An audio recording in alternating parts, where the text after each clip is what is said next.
What's up, hockey fans? Welcome to the Wraparound brought to you by the Hockey News. I'm your host, Emma Lingan. I'm joined today by Michael Augello and Jack Williams of the Hockey News. For over 75 years, the Hockey News has been your ultimate hockey fix. Now you can get 12 issues delivered straight to you, packed with stories, stats, and a bonus gift issue to kick things off. Head over to thn.com and get in on the action. All right, guys, lots to talk about today. Milestones first up here. We got to talk about Leon Draisatil. So he had a secondary assist on Zach Hyman's opening goal on Stuart Skinner, of course, and the Pittsburgh Penguins for the Oilers. With that secondary assist, Draisaitl became the first German-born player to reach 1,000 career points in the NHL. He got to that point in 824 games. So if he and McDavid both stick around in Edmonton for the rest of their careers, which, as we know now, especially with McDavid, bit up in the air in that regard. But if those two both stick around in Edmonton, Mike, do you think they could end up, both of them, as top 10 scorers of all time? I think it's very possible. I don't think it matters if they stay in Edmonton or if they end their career someplace else. I think they're going to end up, being very high in terms of career points. It makes me feel old. I was at the 2014 draft. That was my first draft. And when he was picked third overall by the Oilers, everybody was saying, who the hell did they just take? The draft people knew who Leon Draisaitl was, but really the normal observer did not know who he was or how good he was. And we found out how good he was in fairly short order. I mean, they tried to rush him early in his career, and I believe they sent him down after like 35 or 37 games. But then he came back the following year and, started on this path. And I mean, he's big, he's talented, and he's a perfect complement to McDavid. So if they do stay together, I think it's a guarantee, but I don't think one needs the other. I think they're that good.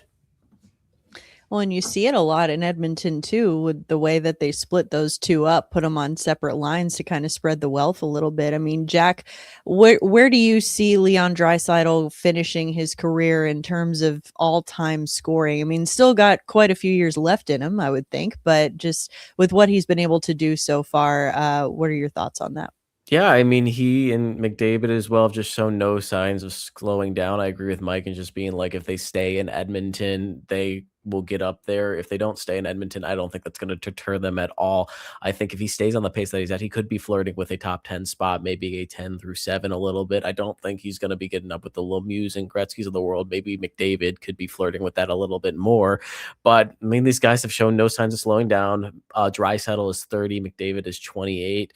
They're both going. I think Edmonton still has this vision of them being the next Gretzky and Messier, or the definition of whatever that is right now.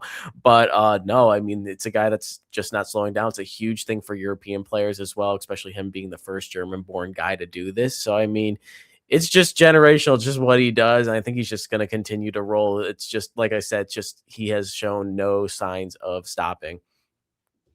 Yeah, tremendous milestone for Leon Draisaitl in his career. Of course, got another milestone to talk about here. Tyler Toffoli with the San Jose Sharks hit 300 career goals in his team's 6-3 win over the Calgary Flames on Tuesday. So Toffoli, a little bit different spot in his career, 33 years old. He's in the middle of his 15th season. And he's sort of, maybe as a happy accident, maybe it was all part of the plan, but he's become a pretty integral part of mentoring this young core in San Jose. So, Mike, what do you think of Toffoli's evolution in his career? I mean, starting as a Stanley Cup champion in his second season with LA almost 12 years ago now, to now transitioning into this leadership, this veteran leadership role in San Jose. I mean, looking at where he is in his career and knowing the trajectory that San Jose is on, like, certainly still rebuilding, but getting closer. Do you think that Toffoli could compete for a cup one more time before he retires? Well, he'd probably have to sign another extension. I believe he has a couple years left in his current contract, and his contract has a no move clause. So he signed in San Jose to stay there, and I think he signed there to be that mentor for Celebrini and Will Smith and those players. And Mike Greer went out over the summer and picked up a lot of veteran defensemen like Dmitry Orlov and a few others, because I think that they can compete for a playoff. Probably not this year, but maybe in the next couple years. And you need more veteran support players. And Toffoli has been good everywhere, even after the Kings. He played well in Montreal. He scored in Calgary and New Jersey, and got traded to Winnipeg. I mean, he's been good everywhere. So I think that's going to maintain. And he's in his 30s right now, but he seems to be somebody who's aging like a fine wine. Yeah, definitely. And, when we talk about San Jose, we talk about these exciting young players, the forwards, the Celebrinis, the Will Smiths, guys like that really coming up and building this new identity in San Jose. But arguably those veteran leaders, those kind of anchors to the group, just as important to the future of the San Jose Sharks, which it does look like they're starting to knock on the door of something here. Jack, what do you think of Toffoli, the role that he plays in San Jose, and do you think that maybe they'll be able to compete for a cup at least once before he retires? Yeah, I mean, he's the shepherd of this group, and just leading him along right now. It seems like Will Smith and Macklin Celebrini really like him as well, from the whole sleepover thing and all that fun stuff. But I mean, he's been just a integral part of just leading this young group. And I think that it's good that he's achieving these milestones. He's also putting up good numbers as well. He's not truly into kind of that old man part of his career yet. He still have a few good years left with him. And I think it might be a situation similar to Mike, where he was like, I think he needs an extension here. And it might be kind of a thing of, it's coming up onto his final years of his career, and he'll win a Stanley Cup and be done. That's kind of how I see it a little bit more. I think this group is it's starting to click a little bit more. They're still very young. They're starting to get things going a little bit more. They can be competitive for a playoff spot this year. I don't know if they'll make it. They're playing well right now. I know just in the moment they look good, but it's all about just playing the rest of the games too. But Toffoli just moving forward in just his game, he is guiding this group along, and I think he has a Stanley Cup left in him, but it's just about how long is it going to take for the San Jose group to come up and get going. Well, we talk about Toffoli being one of those, a mentor to those young guys in San Jose. Of course, the big one that we've already mentioned, Macklin Celebrini. He's had an incredible start to the season as a 19-year-old. He's actually on pace to be, sort of cement himself as one of the best 19-year-olds to ever play in the NHL at that age. I mean, he had a 4-point night against the Flames. He's now got 51 points in 34 games this year.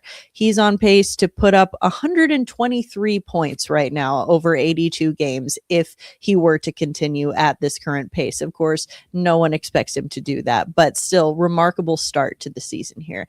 Now, what might be a little bit more realistic is looking if he were to reach the 100-point mark as a 19-year-old. Now, only 4 players in NHL history have ever done that at 19 years old. And it's guys you may have heard of, guys like Wayne Gretzky, Sidney Crosby, Jimmy Carson, Mario Lemieux. Those guys have put up 100 or more points as 19-year-olds in the NHL. So, Mike, do you think Celebrini could join that group before the end of the year?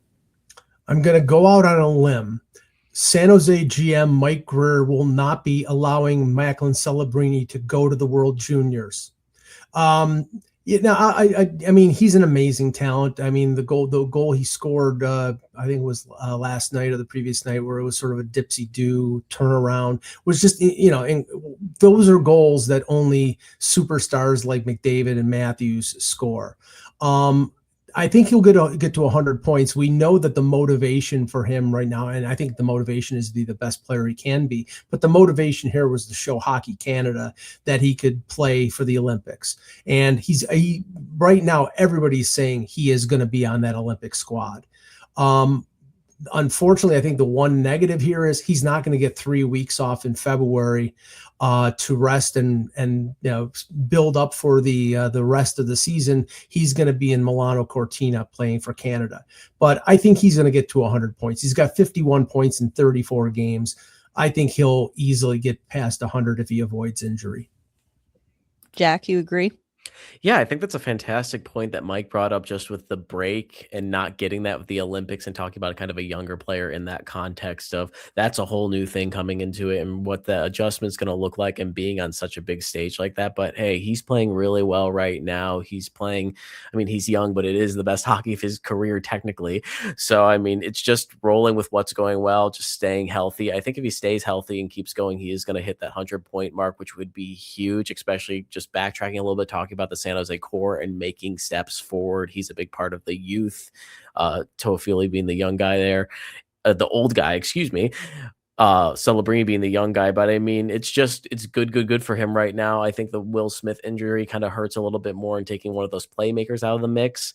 But Celebrini, I mean, this is what San Jose bought into. This is what they wanted, drafting him first overall, and this is just a good look for them going forward. And it's just going to give him a bigger boost with Hockey Canada going to the Olympics. I know for a while it was between him and Bedard and who was going to take one of those final spots on that Olympic roster. Bedard being injured right now, that kind of gives Celebrini even more of a head right now. So it'll be interesting to see what the second half of the year looks like for him. Definitely will. Celebrini, not the only young player who's had a tremendous start to the season. He's really taken a step forward, but another younger player who's taken a big step forward with his new team this season is Trevor Zegras. So, of course, traded during the offseason from Anaheim to Philadelphia, kind of a textbook fresh start, change of scenery candidate here. And so far, that appears to be working out very well for him. Zegras, he's already surpassed his point total from last season with 25 games less than it took him to get to that point last season. He's got 33 points in 32 games with the Flyers this season. So, Mike, revisiting this trade, I mean, do you consider Zegras to be a steal for the Flyers given the production that he's given them so far? And also keeping in mind that he's an RFA at the end of the year. He's only 24, has a $5.75 million cap hit right now. So, do you think this was a steal? And is it going to continue to be a steal if they, sign him to this next contract? He was a steal. I mean, Ryan Poehling in a second, and I think there was a conditional draft pick along with it for a player who's leading your team in scoring. The only negative about Zegras is if they were trading for him to be a center, he's not a center. He's not good on faceoffs. He's not good defensively. But this trade sort of makes up for the bad trade that they made trading Cutter Gauthier for a second-round pick in Jamie Drysdale. Drysdale has not panned out as well as they expected, and Cutter Gauthier, as we know, is playing he's going crazy right now in Anaheim. He's got 18 goals. So it sort of balances out. But your point is well made, Emma.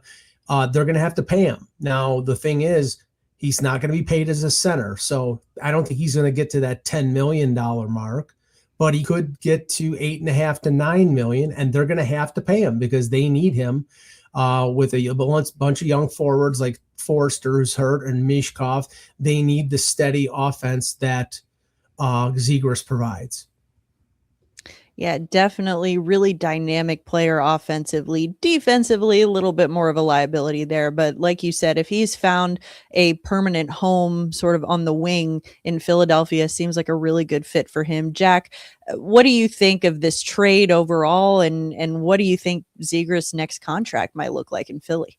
Yeah, I think the trade was a massive steal, especially if you want to compare just apples to apples, apples to oranges. And Poehling, he only has 11 points in 27 games right now in Anaheim, if you want to go around it comparing it that way. But I mean, Zegras has been a critical part of rejuvenating Philadelphia a little bit more, giving them a little bit oomph, especially in this Metropolitan Division. I don't remember really the last time we saw Philadelphia be for lack of a better phrase, good, really in that top three there. It's kind of been a second, like the mid 2010s, and he's kind of researching that a little bit more now. It's only the halfway point of the year. There's a lot of hockey to be played left, but I mean, Zegras, he's playing well. He's giving them the offensive spark they need. And I agree with a lot of what Mike said. I don't think he's going to get to that 10 million mark when asking for a new contract, but I think 8-7 is really possible right now. And contract negotiations are always so different, especially being in Nashville and learning a lot about what Luke Evangelista had to go through this summer. It's more about both sides being like, it's kind of like defining a relationship, being like, well, what do you mean to me? And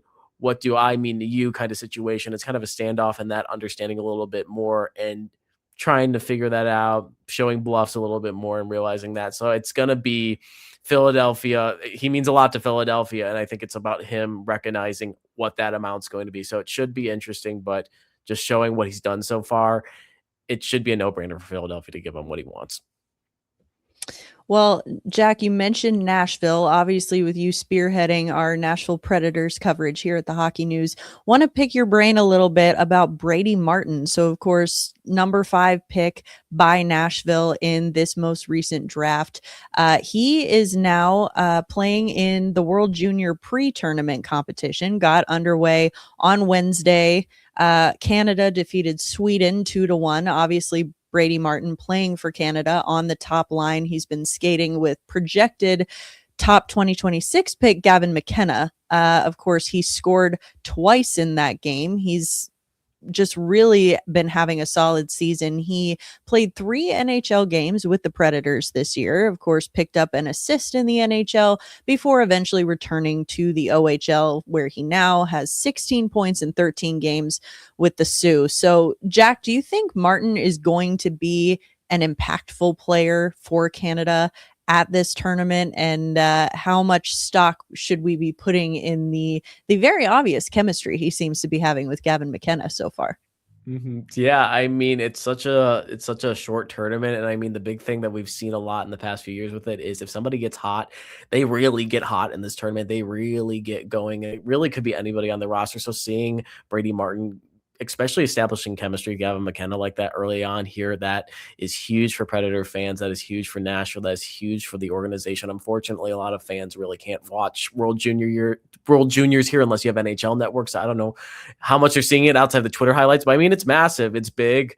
He had a little bit of his NHL experience up here, got his first game under his belt. I think someone on Twitter said Barry Trotz let him run around the yard for a little bit longer before going back to Sioux. He's had some really good games here in Sioux, like you said, with the 16 points in 13 games. I think this all just looks really good, especially being a center, working with younger guys, and he's just a good built center. I think it's just getting more games under his belt, having that dominant year in the OHL and juniors. And if he could run with a good run with Team Canada in this tournament, that just gives him a boost even more. And then the Gavin McKenna of it as well. I know a lot of people are feeling very positive on Twitter and feeling very excited that the Predators, no matter how many games they win lately, they are still at the bottom of the Central. Could pick up Gavin McKenna in a draft lottery coming up and anything like that. I know Mike has a little bit more to say about that, but that could be huge in establishing that kind of chemistry that gets a lot of fans really excited for the future here. And there's excitement is day for day here in Nashville. So, I mean, people are excited about it. It's exciting to see for sure. Well, and I think with Martin, and I know that we've talked about this before, just looking at, obviously the talent is obvious. He wouldn't have been picked at number 5 if he wasn't talented, wasn't a highly skilled player. But I think this is a player that Nashville in particular is looking at as a future leader on this team, a future part of the core, potentially even a future captain. So Mike, knowing that and knowing his projected role in Nashville, whenever that might come, how important do you think this experience is going to be for Martin, not just obviously playing on the top line, but just the leadership that comes with that? Well, I think he'll be a central player for a very top-heavy Canadian team. I mean, to me, they're the overwhelming favorite to win gold at the World Junior and unseat the Americans who have won the last 2. I mean, Dale Hunter is his coach. That just, and the way that Brady Martin plays, that just smacks to me of he's going to be out there for every important face-off, every defensive zone situation. I mean, this is a team that has, players that have played in the NHL this year, Luchenko and Michael Misa. They have 2 returning goaltenders. I mean, it's not going to be all on Brady Martin. There's a lot of help there, and he may not be the best player or the one who scores the most points, but I think he'll be an important part of that Canadian squad. All right, well, shifting gears now back to the NHL. Got someone, unfortunately, we're talking about all these milestones and guys who are doing so well. Unfortunately, not everyone has been having a great start to the season in the NHL. Some guys have fallen on harder times, Sam Montembeault being one of them, of course, goaltender for the Montreal Canadiens. He has been sent back down to Laval for a conditioning stint. Of course, this is after he was projected potentially to go to Milan this year as one of the goaltenders for Team Canada. So things, of course, have backfired for this week at least. The Canadiens are rolling with Fowler and Dobish in their crease. So with all of this now, with this development, I mean, we knew that Montembeault was not looking like the same goaltender he was last year, but really just seems to have fallen on hard times here. Mike, do you think the goaltending situation in Montreal is fixable this season, with the pieces that they have, or do you think that they might try to make a move and bring someone in from the outside? I think they have to make a move. I mean, Jacob Fowler is going to be a very good goaltender. He's 21 years old. Right now, he's 1-1-1 in 3 games. It's too early for him. I think he has a lot of talent, but if you keep him up, I think you could ruin a young goaltender who's not ready for prime time. I do not think and have not thought that Jakub Dobish is anything more than a good tandem goaltender, maybe a really good backup, but they're using him as a starter right now because Samuel Montembeault really has not been able to find the magic that he had last year. I hope he can cash in the American Express traveler's checks that he was going to take to Italy because he's not going to be using them. I think Kent Hughes has to go out before the deadline and find himself a veteran plug that can play a year, maybe 2, until Fowler is ready, whether that be Alex Lyon from Buffalo or, Ukko-Pekka Luukkonen or Stuart Skinner. I mean, there are a number of options in terms of short-term goaltenders that I think Montreal is going to have to go after. But the thing is, will they be in a position by that time to compete for a playoff spot? Because they've been dropping like a stone lately.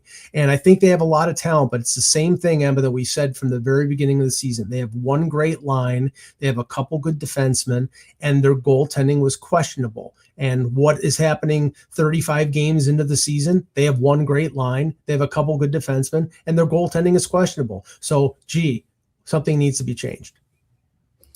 And you almost wonder too, with everything that you just laid out, is making a change in goal, if that's the only change you make, is it going to be enough to really elevate them and turn them into a more consistent contender here? I mean, Jack, what do you think of the goaltending situation in Montreal? Do you think it's fixable? Do you think Sam Montembeault snaps out of it, or do you think that they go out and make an addition here? I mean, with being sent down to Laval and Montembeault, that happening in this moment, especially with how close it is in the Atlantic Division right now, like, I agree with Mike in that you need to bring somebody in. You need to bring someone in from the outside, whether it be a vet or somebody who's playing well right now, and just be a buffer maybe in the moment. I don't know if Dobis is like Mike said, I think he's a good backup. He's playing well in the moment right now. Maybe you can coach him into being a starter, but right now you need some sort of support, especially in an Atlantic Division where 5th and 1st are broken up by 3 points right now. And this could be the game changer for Montreal. It's kind of like a red alert siren going off for them right now. If they don't do something about this right now, this could be extremely costly for them. And then talking about kind of the Team Canada sense of it at all, I mean, you kind of have to open your book a little bit more. I know it's disappointing with Montembeault, and I know Bennington's not great, but just looking a little bit more at their options, I believe there's a few more around the league, especially what's going on with Colorado, with Blackwood and Wedgwood. Those two have been on fire. Logan Thompson has been fantastic this year. So, I mean, the options open up a little bit more, but talking about with Montreal of it all, it doesn't seem like any of the goaltenders are really great up there right now. Looking at the combined stats, none of them have a goals against average that is lower than 3.0. And then their save percentages are all below 0.900. Like, it's all kind of struggle bus all around. So you need kind of an outside factor to come in and really switch things up. You cannot continue riding with what's going on there right now. the one thing that Montreal is trying to do, Toronto a couple of years ago did this with Ilya Samsonov, who was struggling really badly, and they sent him down. They actually put him on waivers, and he went through. He went down for a couple of weeks, sort of cleared his mind, came back and played better. They're probably hoping that that's the case. But Emma, how many times have we talked about second line center for the Canadiens, and that was what they needed? That's taking a back seat right now to their need for a goaltender, and I don't know whether they want to expend the assets to do both. And if they don't, then they're just going to have to ride this season out with what they have. And if they make the playoffs, great. And if they don't, that's what happens. You kind of have to make a calculated move here, take a calculated risk in terms of, okay, if we acknowledge this year isn't our year to go and win the whole thing, which I think everyone can acknowledge it's not, then which hole do you need to plug first? Which repair do you need to make first? And which one is more urgent? Right now, it does appear to be the goaltending. So we'll see what happens there in Montreal. Mike, want to wrap things up today, of course, talking about Buffalo, everything going on in Sabres land. Of course, there was an interview this week with Rasmus Dahlin, who had some rather inspired thoughts when he was talking about his new GM, of course, Jarmo Kekalainen. He said, turning a new page, looking forward to the future. I think Jarmo's going to be the one that turns it around. So how much of this do you think is just good lip service from a player for his new GM? How much do you think we should put stock into these words that Jarmo is going to be the guy who turns it around? And what do you think the first move should be for Kekalainen with the Sabres? He's got a tall task ahead of him here. I mean, Dahlin is the captain. He's going to try to put a good shine on things and try to be optimistic. Some people in Buffalo are saying that comment was sort of like putting lipstick on a pig. I mean, this is just, right now, this is a team that's at the bottom of the Eastern Conference with 2 number 1 overall picks and a lot of talent, but it just doesn't seem to be going in the right direction. In terms of what the first move might be, well, ironically, we were talking about Montreal and their goaltending, and Kekalainen said the first thing that he's probably going to do is address the 3 goaltenders. Well, they like Colton Ellis. They picked him up off of waivers from St. Louis. They have Ukko-Pekka Luukkonen on a long-term contract, and they brought in Alex Lyon, and Alex Lyon has won 3 games in a row. So it's a question of which one of the goaltenders they're going to trade. They like Ellis. I don't think they want to get rid of him. I don't know whether they can find a trade partner for Luukkonen with multiple years left in his contract. So it's going to, and maybe you trade Lyon when his stock is up right now, and a team like Montreal might make sense for a veteran guy like that. But I think that will probably be their first move. I don't know whether it'll be before the holiday trade freeze, which begins late Friday night. So we'll see. But it's going to be very interesting over the next couple months in Buffalo.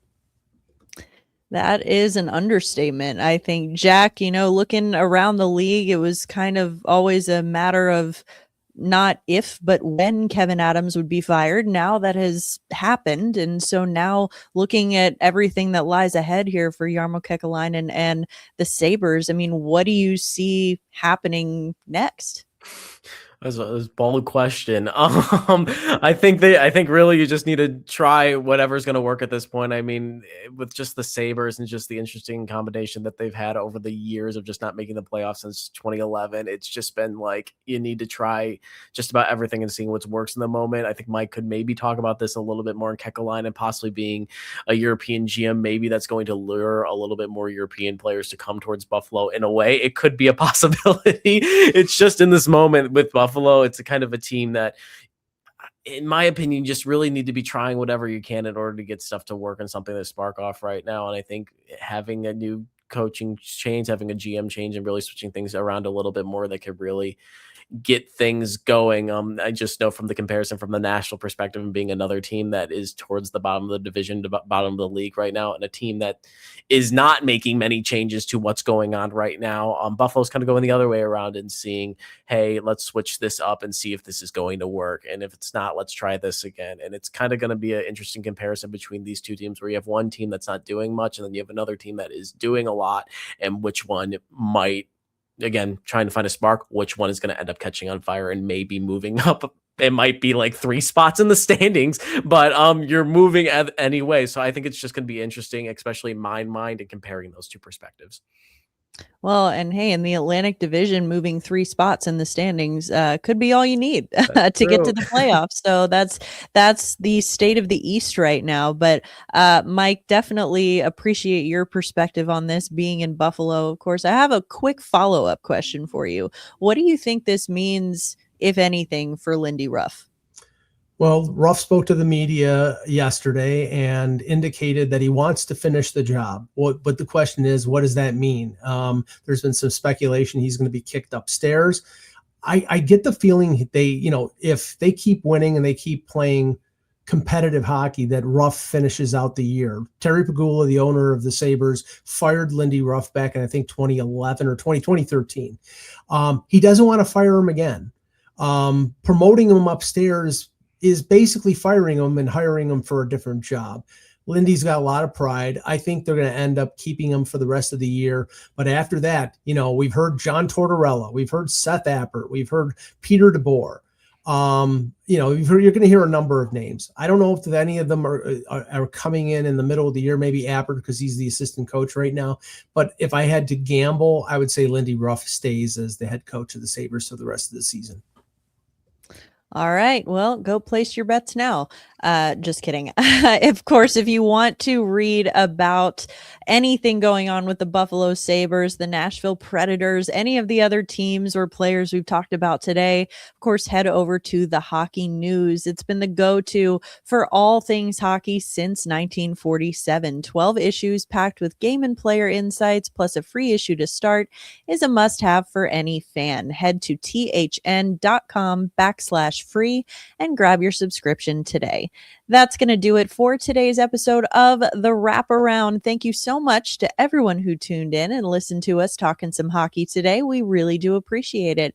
We will be back with an all-new episode next week. For Michael Augello and Jack Williams, I'm Emma Lingan. This is The Wraparound, and we will see you next time.